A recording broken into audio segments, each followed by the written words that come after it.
Hello everyone and welcome back to the Great Book of Grudges. My name is Nathan and we've got some pretty cool news. We're here with Realms of Ruin once again, where the fourth and final faction was just revealed, the Disciples of Tzeentch. And I've got some fresh, brand new gameplay. I was invited to check out the faction and I got to play quite a lot of things with Realms of Ruin actually. I'm really happy about this, as it's a game that I've been following quite closely. So all the gameplay that you're going to be seeing in this video is centered around the Disciples of Tzeentch. I'm playing with another creator and we're playing against two devs, which is super cool, as I really love the idea of playing against the people who make the game. And yeah, I mean, let's talk about a bunch of really cool things. So once you're seeing the gameplay, let's talk about the roster, because it is really interesting in all honesty. So we've got pink horrors. Pink horrors themselves turn into blue horrors when they die. They're still in that same unit. And finally, when the blue horrors die, they turn into iridescent horrors. Absolutely adore this, by the way. Something that we've been wanting for a while, because it's very deep into the lore regarding how the horrors work. Naturally, we're also getting the Khairic Acolytes, because, well, they're kind of like a staple with the Tzeentchian armies for AOS. Zangors, the foot variants are there, so they've got sword and shield, but you've also got access to Zangors with bows, Screamers of Tzeentch, because, I mean, you know, it's a Screamer of Tzeentch, and Flamers of Tzeentch. Then when we start looking to like the single entity stuff, we've got the Magisters, which you can also get on a Disc of Tzeentch, by the way. The Ogroid Fumaturge, I'm pretty sure that's how you pronounce it. And finally, the big ticket item, the one massive monster, is the Lord of Change. A very powerful thing that you'll be seeing throughout this battle. So through this battle, what I'm going to be doing here is trying to showcase stuff. Keep in mind, I'm getting my bearings with this new faction, so I'm not actively recruiting everything. What I'm trying to do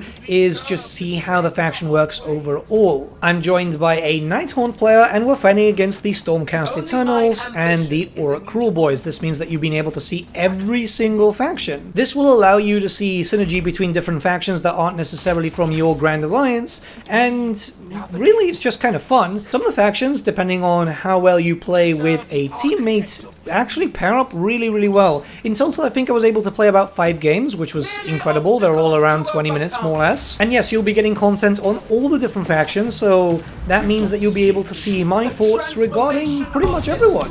I'm actually quite happy about this, because I've been able to explore quite a bit of Realms of Ruin. So there's a few things that you need to know about. Obviously, again, this was through Parsec, so if I do jump around a lot, it's just Parsec being Parsec. Other than that, I mean, early on, you're going to be quite aggressive. That's how I feel it with the Disciples, especially with the horrors being fairly decent and being able to turn into the other types of horrors too. We've been able to see a decent amount of new maps too. This one is fairly new, but there's a few other ones which are just really cool. There's one where it's for 2v2 and you only have like one main choke point, which allows for a lot of aggressive play. So I'm really happy visually with what we're seeing.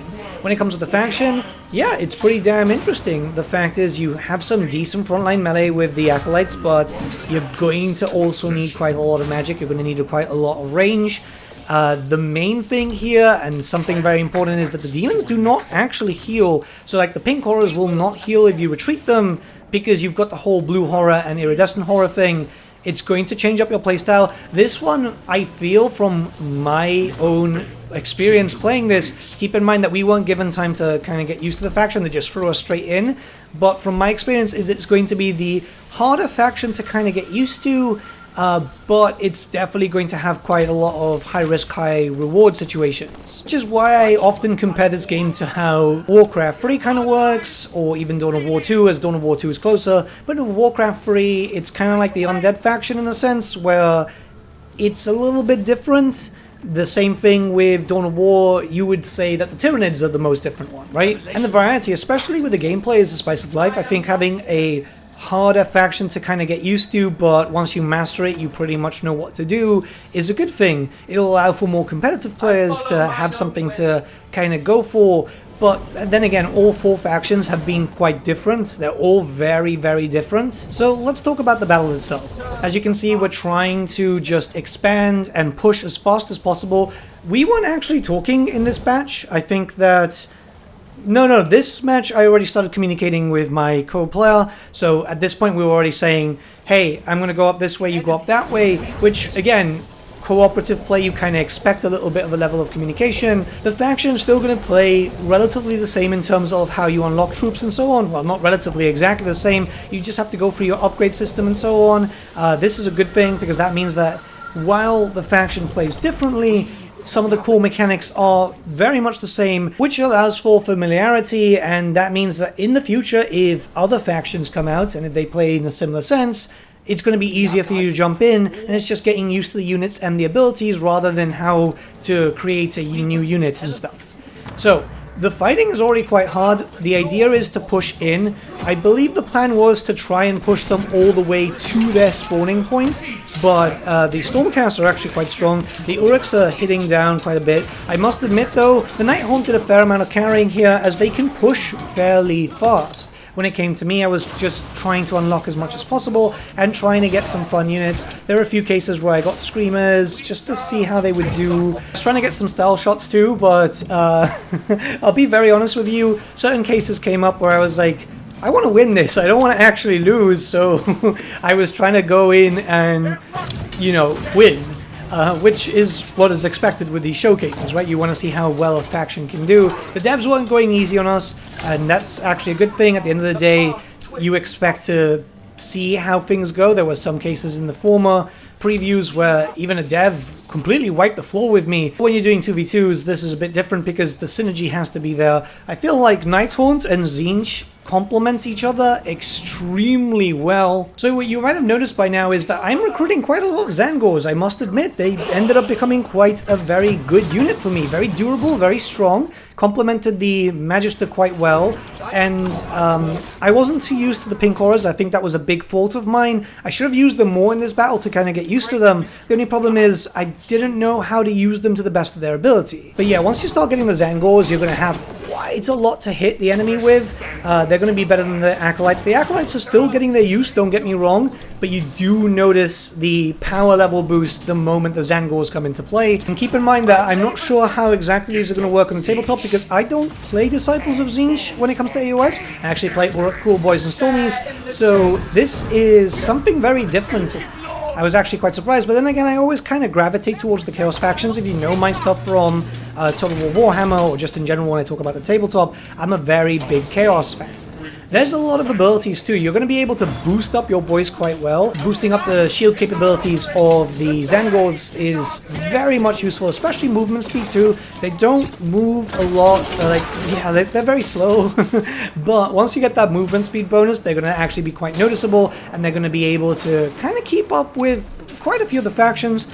Like the Uruks are still going to be faster than you, but the Stormies more or less comparable, I'd say. There's some perfect examples here about the Acolytes too. I'm still recruiting them because they're cheaper, they're more effective, you can use them to capture points and hold down some points so you can move your other forces.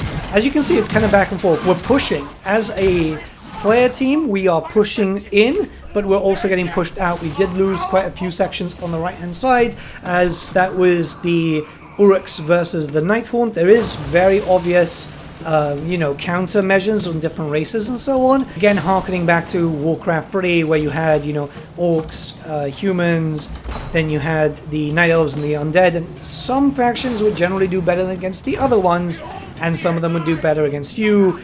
I like the balance so far from what I've been playing in this game. Everything seems fairly well balanced. Obviously, keep in mind that stuff will be subject to change and the balance will get better by the time that this game eventually releases in, I believe, November is the release time. So yeah, they've got time to fix stuff up, and we've seen how reactionary they are anytime that there's been feedback and so on. They've come up with dev diaries and stuff like that, which is absolutely amazing. I think this is a big reason why I like this dev so much, because it's clearly showcasing the level of, well, just ambition that the developers have if they're able to just talk to the fan base so much like they do nowadays. It's something which is fairly rarely done in the gaming world, which is a massive shame. One of my biggest flaws here is I didn't get a lot of upgrades. I was mostly just focusing on swarming the enemy because I wanted to be quick and hold down the line. But yeah, that comes with wanting to see the faction. I was also trying to just get troops out. You saw that I just recently recruited some Screamers of Tzeentch just to see how well they can do. Overall, the faction is not doing so bad. The fighting is being fairly consistent throughout the whole video. I mean, we're a good close to 10 minutes in, I think, and Well, yeah, the timer is at the top of the screen. Why don't I notice those things? But yeah, we're winning. We're obviously very much winning, mostly because we've been able to hold down 2 points for a long, long time. It would probably be different in terms of other maps where everything was a bit more centered. Because there are other maps we've been able to play with a few, like I said. This one is probably the more balanced of the maps, I must say. Well, they're all fairly well balanced because they have to do it in a competitive way. But having 3 areas, it means 2 for one faction, 1 for the other one. You're going to get a lot of fighting in one specific area. The middle point has always been fighting. I do believe that I was doing quite well against the Stormcast. I don't know if the dev was kind of letting me get a little bit in there, or maybe he just wasn't expecting Zangor spam, because again, they've been proving very well. The Screamers themselves aren't too bad. I need to learn how to use them a little bit better, because obviously they're a flanker unit, and they'd probably be best against like range and so on, but I was kind of just wanting to see them. The animations is mostly the key here, as I just wanted to see everything in action. This is the problem when you get access to these types of stuff. It's like, I want to see the toys, so I wanted to see all the toys. And yeah, there were certain points that we ended up losing quite a few areas, which I should have been more reactionary to go into the middle. I kept pushing him from the left-hand side because I really wanted to hold that location and knock the enemy out from getting too many resources, as obviously the less that they have, the less chances of getting all the big stuff.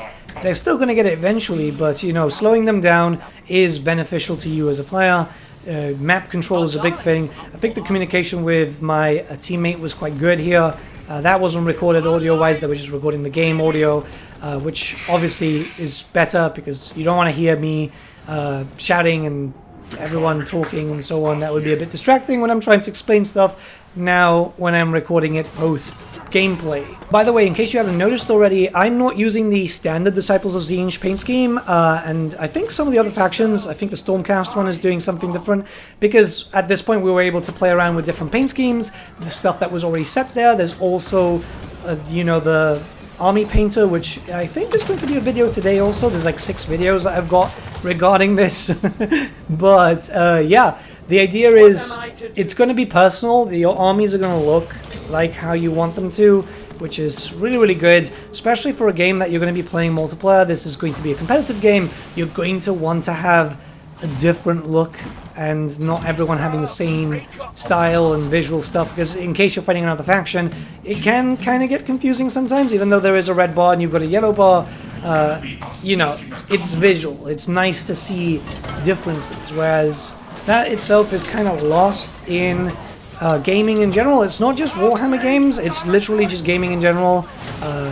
Army Paint is always the best thing, right? It's one of the biggest benefits for me when it comes, especially for a Warhammer game. An Army Painter is like key if they want it to be more well received by the fan base. An Army Painter is just absolutely amazing. So here you can see more of a collaboration where myself and the other player are deciding to push together through the center in an effort to try and bring the Stormcast and the Uruks together. The idea is to just really try and bog them down, because we know that the win is coming. Unless they take all 3 points, there's not really much that they can do. So the idea is, again, center them, keep them distracted. Most of my other forces had to retreat back because, yeah, we took a lot of hits. With the center secure, I wanted to make sure that also I could keep the other area, you know, on the left-hand side, sorted there. Here's where you can see a little bit that, yeah, my Zangors and stuff, they're not healing. It's important to keep an eye on that, because this is a faction, again, which is not going to benefit from heals, and you've got to be prepared for that, as you don't want to make a silly mistake. By this point, the ally of mine has already picked up, you know, Mongol. We've got some big dudes here. I still don't have my big guys, but yeah, we're going to hold down, we're going to win here. It's one of those things where it's getting more obvious. So now I can experiment with other different types of troops, which I did forget certain things, like, for example, how to get to the unit section. It's time to pick up a Lord of Change, because I clearly have the cash for it, and, I mean, who doesn't want to see a Lord of Change? One of the more impressive units in the demonic roster, plus, I mean, It's absolutely massive. Just wait till you see the paint style on it too. It's it's beautiful. Extremely powerful too. The Lord of Change is as destructive as you can imagine it to be because it is a greater demon. The next push is being prepared by myself and my ally. We're holding and we're not getting a lot of attacks, which is kind of weird. We were wondering what was going on. Mostly because at this point you'd think that desperation would kick in from the other team and they'd start throwing literally everything that they could at you. But hey, you know, these things do change in terms of gameplay. I'm still waiting for the Lord of Change to come out. It does take a while sometimes. Obviously, the bigger recruitment can take a while. So I'm getting some upgrades here and there. Just seeing what I can do, like getting the Magister Disc of Tzeentch to make them more mobile. Because they're kind of squishy, so being able to kind of go around there is quite beneficial to you. Also, at this point, I'm just getting some time to like really enjoy the Nighthaunt up there because I wasn't able to get that up before. When we had the last showcase, it was playing against them. So yeah, the Lord of Change, Crimson Red, I think it looks absolutely amazing, just kind of like drenched in blood style. And now you can see that the enemies are coming through the minimap. They are trying to push down. Now it's about time that I start fighting too. It's trying to get the reaction too, so going in and then going through the side is a good idea, taking the points once again, just solidifying myself in this location rather than having them split too much. Pins and tactics are also quite good here, which is something that you should really take advantage of. The Lord of Change, I've got him going by himself, but he's strong enough, don't worry. He's not as squishy as he is in, like, Total War Warhammer, for example. He can actually hold his own, and the spells are beautiful. This is why they're so fairly expensive. I mean, Infernal Gateway costs 300, but it's very noticeable when you see it actually do something. So, yeah, I mean, faction-wise, very much enjoy what I'm playing. It's showcasing the variety, and it kind of gives me hope for future DLC that everything is going to be different. And I think that's a big thing. This game actually gives me a lot of hopes to be the successor for Dawn of War 2 in terms of comp play. So I don't know if you guys played a lot of Dawn of War 2 back in the day. Some people didn't. Obviously there's a new generation of fans lately because Warhammer's been getting more and more popular. But the big thing here is that Dawn of War was, especially number 2, was very highly competitive, same as Dawn of War 1 too. But obviously as those games have been getting much older, more dated, a lot of people aren't really going to them except for like the die-hard 40k fans, right? But this one is going to be more modern. Obviously you can see from the gameplay, you can see from the mechanics, from the graphics and everything. I feel like that's going to really be good for the competitive players who want to play competitive video game based Warhammer. It's very obvious here. Now, since there's not a lot left of this video, what I'm going to do now is let the rest of the battle play out with the full sound so you guys can hear it, because I feel like you guys will want to hear how the game sounds. Obviously, sound design and stuff is important if it's going to keep you invested. So, yeah. Guys, have a good day. I'll see you all again very soon. There's going to be another video today. And yeah, let me know what you guys think about this in the comments below. Obviously, this is very different to what I normally cover, but hoping that you guys enjoy it. Have a good day, guys. I'll see you all again very soon. The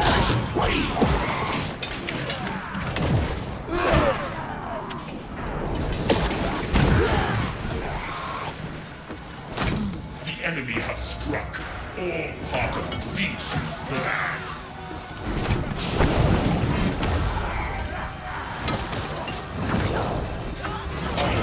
Now has an upright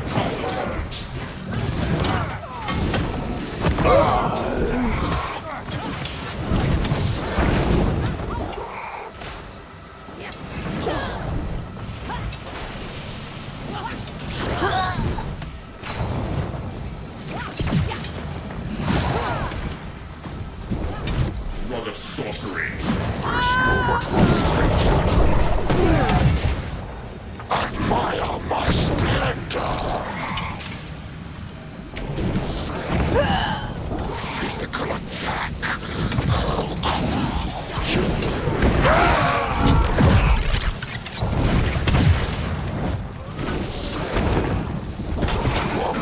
Infinitesimal step in the scheme.